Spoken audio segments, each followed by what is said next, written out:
Bonjour à tous et bienvenue dans Smart Patrimoine. Smart Patrimoine, l'émission qui vous accompagne dans la gestion de vos finances personnelles et qui décrypte également avec vous les actualités et les enjeux du secteur de la gestion de patrimoine. Et au sommaire de cette édition, nous commencerons avec l'écho des cryptos, le rendez-vous de Smart Patrimoine dédié aux crypto-monnaies et aux crypto-actifs. Mais aujourd'hui, on va plutôt parler de blockchain et de tokenisation avec Emmanuelle Assouan, la directrice générale de la stabilité financière et des opérations de la Banque de France. Et plus précisément, nous allons faire un focus sur le projet Agora qui est mis en place par la BRI, la Banque des règlements internationaux, la Banque de France et 6 autres banques centrales afin de faciliter les paiements transfrontaliers. Discussion à suivre dans un instant sur ce plateau. Ensuite, dans Enjeu patrimoine, c'est Focus arnaque. Il ne vous aura pas échappé que les escrocs redoublent d'inventivité dans le but de vous arnaquer. Faux livrets d'épargne, crédit alléchant, investissement alternatif frauduleux. On en parle tout de suite avec Caroline Bontemps, chef de service au sein de la direction du contrôle des pratiques commerciales à l'ACPR, et avec Hélène Ferron-Polony, avocate spécialisée dans la défense du patrimoine. Dans l'œil du CGP, je serai ravie de recevoir Bastien Baron, conseil en gestion de fortune et fondateur de Justae Gestion Privée. Nous nous demanderons pourquoi le PER individuel peut-il être un outil de protection du conjoint survivant. Réponse dans quelques minutes. Bienvenue à vous tous qui nous rejoignez. Smart Patrimoine, c'est parti. Et c'est parti pour l'écho des cryptos, notre rendez-vous dédié aux crypto-monnaies et crypto-actifs dans Smart Patrimoine. Mais comme je vous le disais en introduction, aujourd'hui, on va plutôt parler de l'apport de la tokenisation pour les paiements transfrontaliers avec Emmanuelle Assouan, directrice générale de la stabilité financière et des opérations à la Banque de France. Bonjour Emmanuelle. Bonjour Pauline. Alors, la BRI, la Banque des règlements internationaux, la Banque de France et 6 autres banques centrales vont tester la blockchain pour les paiements transfrontaliers.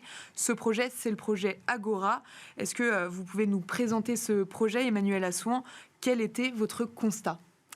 Alors, le projet, donc autour de la BRI que vous mentionnez, et 7 banques centrales qui représentent 7 zones monétaires différentes.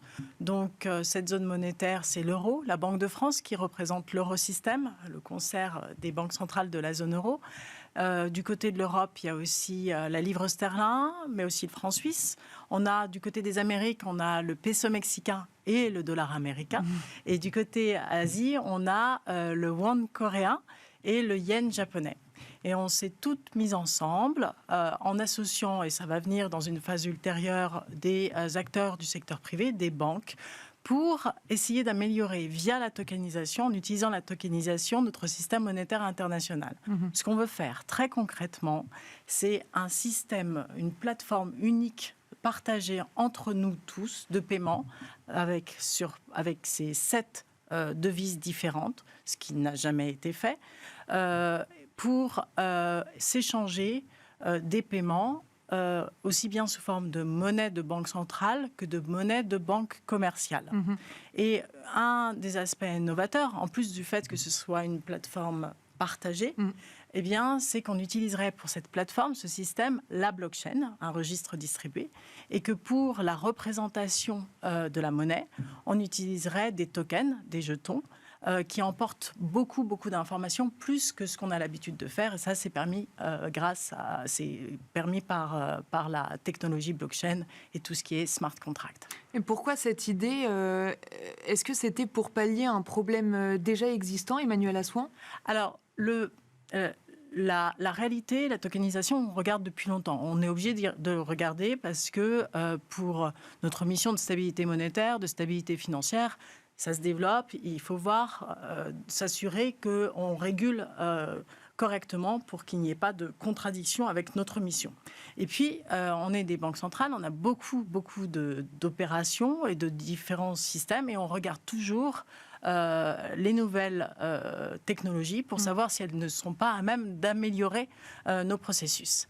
Et en fait, on a un problème avec les systèmes, avec les paiements transfrontières, qui sont aussi transdevises, c'est qu'ils sont beaucoup plus lents, beaucoup plus coûteux, beaucoup plus inaccessibles que les paiements domestiques. Et c'est souvent très peu proportionné.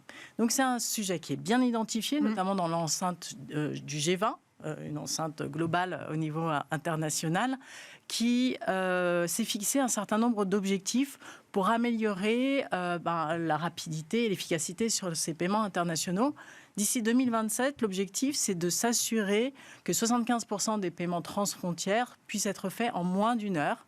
D'accord. Et que le reste soit fait en moins d'1 journée. On est très très loin du compte actuellement. Dire. On en est où actuellement à titre de comparaison ? Alors, à titre de comparaison, c'est très différent d'un corridor à l'autre. Donc, entre Paris et New York, ça va beaucoup plus vite qu'entre on va dire l'Afrique du Sud et la Corée. Les corridors sont plus ou moins complexes. Mais il y a des corridors, des chemins qui peuvent prendre plusieurs jours, voire plus de 10 jours. Et ça, on considère que c'est inacceptable. Il y a une autre dimension qui est le coût. C'est s'assurer que les frais associés à ces paiements transfrontières ne dépassent pas 1% du montant transféré. On est encore loin du compte. Donc l'objectif, c'est d'ici 2027, arriver à ces objectifs. Pour une entreprise qui fait un virement entre Paris et New York, ça, a priori, ça devrait être très rapide, moins d'1 heure. Et pour des chemins un peu plus longs et un peu plus éloignés, eh bien, on doit considérer que c'est pas moins d'une journée. Un point important, c'est qu'on a une intuition, on la partage tous collectivement, BRI, les 7 banques centrales et les personnes qu'on mettra autour de la table du secteur privé sur ce projet Agora, c'est que la technologie qui est en train de se développer et qu'on connaît maintenant bien de la blockchain, c'est un moyen vraisemblablement d'arriver à améliorer ces processus. Donc vous disiez objectif 2027 pour le projet Agora. En attendant... Pour les objectifs du G20, pour le projet Agora, c'est avant, on espère. Faire un prototype d'ici à peu près 2025. On est en 2024, donc c'est ambitieux. Dans un an. C'est dans un an, mais c'est un premier prototype pour se faire une idée, pour arriver à construire un consensus sur l'objet, qu'est-ce qu'on veut en termes de besoins utilisateurs. C'est pour ça qu'il y a le secteur privé qui doit être là autour de la table. Qu'est-ce qu'on a comme consensus en termes de technique. Il y a plusieurs blockchains, il y a plusieurs façons de les accommoder. Bien sûr. Et puis, il y a tout un enjeu associé au droit, aux aspects juridiques qui sont très importants, d'autant plus importants quand on a 7 zones monétaires très différentes qui ont l'habitude de réfléchir différemment sur ces sujets. Donc je rectifie, objectif plutôt 2025 pour le premier prototype. Donc d'ici les prochains mois, quelles sont vos perspectives au sein de la Banque de France ? Alors, d'ici, on va continuer donc sur cette lancée Agora qui concerne les paiements transfrontières. Bien sûr. Et puis, depuis 2020, en fait, si on représente l'eurosystème, donc l'ensemble de l'euro au sein du projet Agora, c'est parce que depuis 2020, on a pris beaucoup d'avance à la Banque de France. On est particulièrement en première ligne sur la tokenisation de la finance. On a mené 12 expérimentations sur ces sujets d'amélioration des processus de paiement transfrontières, mais aussi de règlement d'actifs financiers, actions, obligations, fonds, via des systèmes de blockchain et la mise en place d'une monnaie numérique de banque centrale de gros, qui est vraiment à l'origine du projet. On a, au sein de l'eurosystème, on est dans une phase exploratoire sur savoir tester la monnaie numérique de banque centrale de gros sous différentes formes possibles.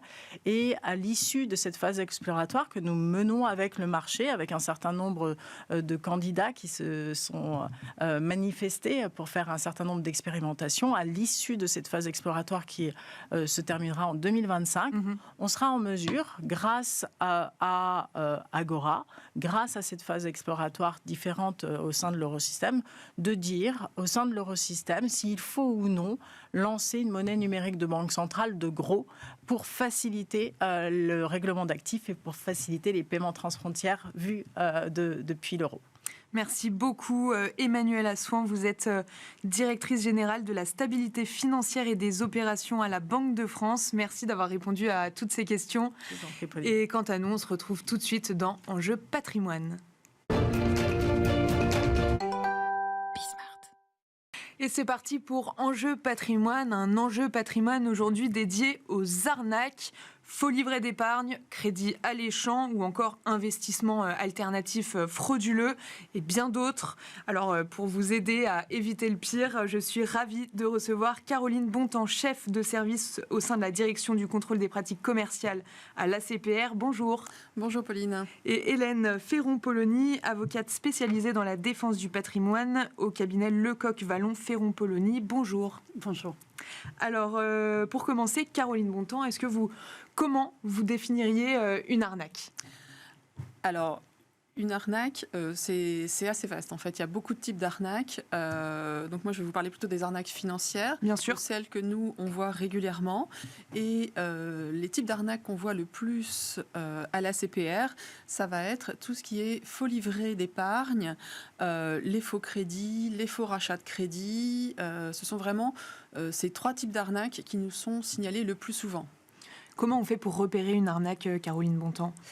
Alors, pour repérer une arnaque, généralement, on repère l'arnaque sur Internet, en fait. On se fait appâter par l'arnaque, en fait. On va voir une pub sur les réseaux sociaux, dans les bandeaux publicitaires ou en faisant une recherche sur Internet.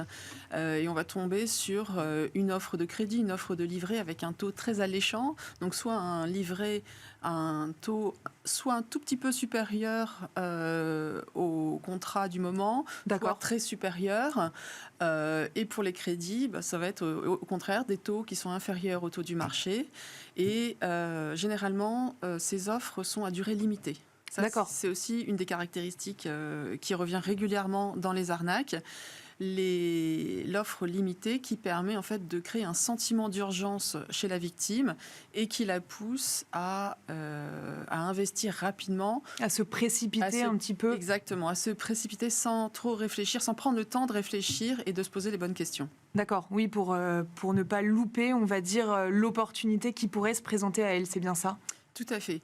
Et les faux conseillers qui appellent les victimes sont généralement assez doués pour leur faire ressentir ce sentiment d'urgence. Hélène Ferron-Polony, Caroline Bontemps évoquait quelques-unes des arnaques qui sont en vogue en ce moment, que l'ACPR voit revenir, faux livret, crédit alléchant, rachat de crédit et autres. Sur le terrain, quelles sont, vous, les arnaques en vogue ? Est-ce que ce sont les mêmes que celles que constate l'ACPR ou est-ce que vous en voyez d'autres à nous présenter, Hélène ? Alors, la question de l'arnaque, comme l'indiquait Caroline Bontemps, c'est très vaste. Mais le tout premier élément, c'est quand on ne voit pas son argent revenir. D'accord. Quelle qu'a été l'opération que l'on a souscrit, effectivement, souvent dans la précipitation, sous pression psychologique exercée par les escrocs sur leurs victimes. Mais avant toute chose, c'est je ne vois pas mon argent revenir, que j'ai investi dans des fausses parts de SCPI, dans des fausses participations de type EHPAD, de faux livrets. Je n'ai pas encore vu les faux crédits à titre professionnel, j'entends. Bien sûr. Je sais que ça existe. Oui, bien sûr. Et voilà. Et de toute façon, je dirais n'importe quoi peut être un sous-jacent à une arnaque. L'arnaque, c'est on vous raconte une belle histoire. On vous dit que c'est une affaire qui est réservée à quelques initiés, quelques personnes, et que par chance, par bonheur, vous avez la possibilité de souscrire. Donc, vous partez un peu, quel que soit le support, finalement. Le vrai problème, c'est qu'à la fin, l'argent ne revient pas. Voilà. Bien sûr. Caroline Bontemps, quelles sont les grandes tendances ? Est-ce que vous avez quelques moyennes chiffrées à la CPR, notamment sur le nombre de sites frauduleux que vous avez inscrits depuis le 1er janvier ? Alors, depuis le 1er janvier, je n'ai pas le chiffre, mais on doit être dans les 300 et quelques. 346, il me semble. Voilà, 346, vous avez de meilleurs chiffres que moi. Ça veut dire qu'il y en a quand même énormément, parce que depuis le 1er janvier, ça fait 5 mois. Donc plus de 300 sites frauduleux inscrits à la CPR en 5 mois. C'est ça, mais sur l'année 2023, par exemple, on en a inscrit 1262. Rien que sur la liste crédit livré. D'accord. Parce que la CPR, avec l'AMF, tient 5 listes noires. Et sur cette unique liste crédit livré, on en était au 31 décembre 2023 à 1262 nouvelles inscriptions. D'accord. C'est énorme. C'est énorme. Alors sur ces 1262 inscriptions, il y a un tiers qui résulte des signalements qui nous viennent. Donc ce sont les victimes qui signalent l'arnaque dont ils ont été victimes à la CPR. Et à partir de ces signalements, en fait, nos agents font un travail de veille et identifient souvent des sites parents ou des arnaques très similaires parce que les arnaqueurs sont plutôt bien organisés. Ils travaillent en réseau, ils sont capables d'avoir un site internet avec le même visuel avec une vingtaine d'URL différentes. Et on a développé des techniques justement pour les identifier. Une fois qu'on en identifie un, on essaye de tous les identifier pour tous les inscrire sur la liste noire Crédit Livret. Oui, parce qu'il faut aussi garder en tête que les 1200, un peu plus de 1200 sites que vous avez répertoriés, c'est donc des victimes qui vous les ont signalés, mais que donc, en fait, il n'y a pas du tout tous les sites frauduleux répertoriés sur les listes noires. Non, malheureusement, ces listes noires ne sont pas exhaustives, mais elles sont destinées à permettre aux investisseurs, bien sûr, aux personnes qui veulent investir, de s'informer pour savoir si le site auquel ils s'adressent a déjà été identifié dans le cadre d'une arnaque ou d'une tentative d'arnaque. Heureusement, tous les signalements n'ont pas forcément donné lieu à une arnaque. Alors, on a des sites internet, mais on a également des adresses de courriel. D'accord. Parce que certains escrocs aussi utilisent des adresses de courriel frauduleuses. Et donc, on essaye de répertorier sur ces listes noires tous les indicateurs, enfin tout ce qui nous permet d'identifier les escrocs et les arnaques potentielles. Hélène Ferron-Polony, sur le terrain, est-ce que vous constatez également, comme à la CPR, que le nombre de victimes et donc d'arnaques croît d'année en année, de jour en jour même? Oui, je pense que de toute façon, les arnaques via Internet, ça date... travailler de manière industrielle par les escrocs, ça date d'il y a 10 ans. Ça a commencé avec l'investissement sur le Forex, après on a eu l'investissement dans le diamant, après on a acheté le bovin, etc. Je vous signale qu'il y a un site Smart Épargne qui a été inscrit sur la liste noire de l'AMF au mois d'avril 2024. Donc attention au site Smart Épargne sur la liste noire. Attention, c'est une arnaque. C'est un site de soi-disant investissement en crypto, mais évidemment... le nombre d'arnaques a augmenté parce qu'il y a une espèce un petit peu de sentiment d'impunité au niveau des escrocs. Ils sont de plus en plus nombreux, de mieux en mieux outillés. Les cryptoactifs leur offrent un champ immense d'éléments de langage à présenter à leurs victimes. D'une manière générale, de toute façon, on est spécialiste de ce que l'on connaît bien. Je dirais que si vous êtes démarché pour investir dans quelque chose que vous ne connaissez pas, dès ce stade-là, méfiez-vous. Il faut s'alerter directement. Un médecin peut démasquer un charlatan, autant un médecin ne peut pas nécessairement démasquer un faux placement crypto ou faux placement livret. Voilà. On est vraiment spécialiste que de ce que l'on connaît. Donc, quand on vous amène sur un terrain qui n'est pas le vôtre, tout de suite, il faut se méfier. Et il faut se méfier, évidemment, de l'absence de contact physique. Il faut se méfier des discours même ultra professionnels. C'est surtout quand ils sont ultra professionnels et extrêmement bienveillants que l'escroquerie n'est vraiment pas loin. Voilà. Quels sont les recours, Hélène Ferron-Polony, pour l'épargnant victime, si jamais ça arrive jusqu'à vous, on va dire? Comment ça se passe après pour la victime? Est-ce qu'il y a forcément un procès avec l'arnaqueur? Alors déjà, avant même d'arriver jusqu'à l'avocat, la victime doit porter plainte. Aujourd'hui, il y a un système de plainte en ligne qui est mis à disposition justement pour regrouper toutes les affaires et essayer de créer, de faire détecter par les enquêteurs une typologie d'arnaque qui va amener à un procès. Donc déjà, au plus vite, porter plainte. Et puis... à partir de là, une plainte est lancée et on peut toujours espérer que cela aboutisse à un procès devant le tribunal correctionnel. Car oui, il arrive que les escrocs ou les complices des escrocs soient attrapés. D'accord. Je voudrais apporter une précision très importante à propos des listes de l'autorité des marchés financiers. Allez-y, il existe des listes blanches. Bien sûr.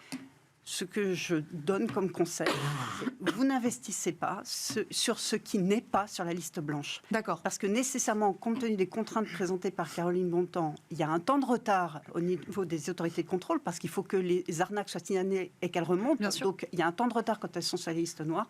Donc le seul moyen d'être certain, ou en espérant que ce soit certain, C'est qu'elle c'est soit d'aller sur sur les la liste blanche. Il ne se référait qu'à cela. Caroline Bontemps, selon vous, est-ce qu'il y a encore besoin de pédagogie sur ce sujet ? Est-ce que le besoin de pédagogie est encore important sur le sujet des arnaques ? Alors oui, je pense que le besoin de pédagogie est permanent en fait, parce que les techniques évoluent, ce qui est également finalement une bonne nouvelle, parce que si les techniques évoluent, c'est parce que les victimes sont de plus en plus capables de les détecter.